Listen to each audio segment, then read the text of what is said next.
சென்னை கிண்டியில் உள்ள காந்தி மண்டபத்தில் தூய்மை பணிகளை மேற்கொண்ட ஆளுநர் ஆர் என் ரவி காந்தி மண்டப வளாகத்தில் மது பாட்டில்கள் கிடப்பது காந்திய கொள்கைக்கு எதிரானது என தெரிவித்தார்.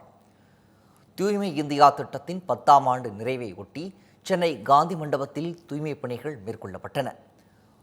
தூய்மையே சேவை என்ற கருப்பொருளில் பணிகள் நடைபெற்ற நிலையில் மாணவர்கள், தன்னார்வலர்கள் மற்றும் தன்னார்வ தொண்டு நிறுவன உறுப்பினர்களுடன் இணைந்து ஆளுநர் ஆர் என் ரவி தூய்மை பணியில் ஈடுபட்டார்.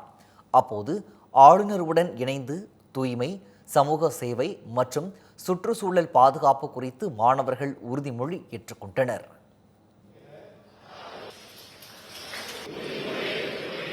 நான் வருடத்திற்கு 100 மணி நேரம்,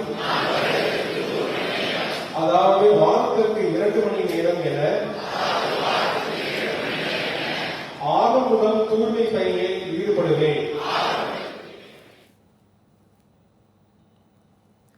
இதனைத் தொடர்ந்து காந்தி மண்டப வளாகத்தில் உள்ள காந்தி சிலையை தண்ணீர் ஊற்றி சுத்தம் செய்த ஆளுநர் ஆர் என் ரவி வளாகத்தில் கிடந்த பிளாஸ்டிக் பொருட்கள், குப்பைகள் போன்றவற்றையும் கையுறை அணிந்து கொண்டு சுத்தம் செய்தார். இந்த நிகழ்வில் ஆளுநருடன் இணைந்து சுமார் 150க்கும் மேற்பட்ட தன்னார்வலர்கள் தூய்மை பணியில் ஈடுபட்டனர்.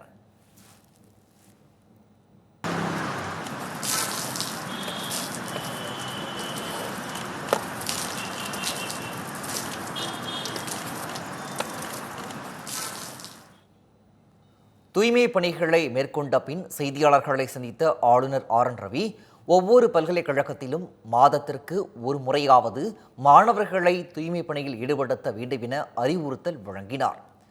சுத்தமின்மை நோய் ஏற்பட முக்கிய காரணமாக அமைவதாக தெரிவித்த ஆளுநர் ஆர் என் ரவி காந்தி மண்டப வளாகத்தில் மது பாட்டில்கள் கிடப்பது காந்திய கொள்கைக்கு எதிரானது என வருத்தம் தெரிவித்தார்.